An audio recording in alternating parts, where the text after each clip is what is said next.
Football বিশ্বে চলছে মহাযুদ্ধ। জার্মানির অহংকার চূর্ণ বিচূর্ণ করে ফুটবল ইতিহাসের সবচেয়ে বড় সিংহাসনটা নিজেদের দখলে নিল 5 বারের বিশ্ব champion Brazil. Lionel Messi hat trick করেও যা পারলেন না, ভিনিসিয়াস কুনহারা ম্যাচ শেষ হতেই তা করে দেখালেন।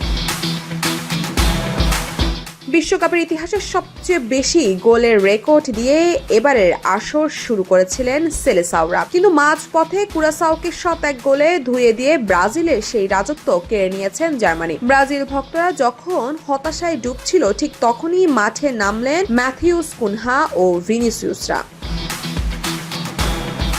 হাইতির রক্ষণভাগকে খড়কুটোর মতো উড়িয়ে দিয়ে কুনহারা জোড়া গোলে জার্মানিকে টপকে গেল ব্রাজিল। ফিলাডেলফিয়ার মাঠে ম্যাচ শেষ হতেই ব্রাজিলের মোট গোল সংখ্যা গিয়ে দাঁড়ালো ঠিক 241-এ, আর তাতেই জার্মানিকে পেছনে ফেলে আবারও বিশ্ব রেকর্ডের শীর্ষে 5 বারের বিশ্ব চ্যাম্পিয়নরা।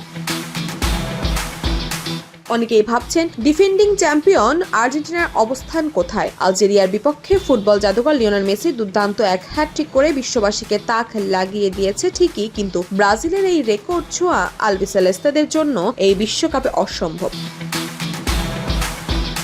মেসির হ্যাটট্রিকের পর আর্জেন্টিনার মোট গোল সংখ্যা মাত্র 155, অর্থাৎ ব্রাজিল আর জার্মানির ধারে কাছেও নেই বর্তমান চ্যাম্পিয়নরা। বিশ্বকাপ যত গড়াবে, ব্রাজিল আর জার্মানির এই শীর্ষস্থানের লড়াই আরো ভয়ঙ্কর রূপ নেবে।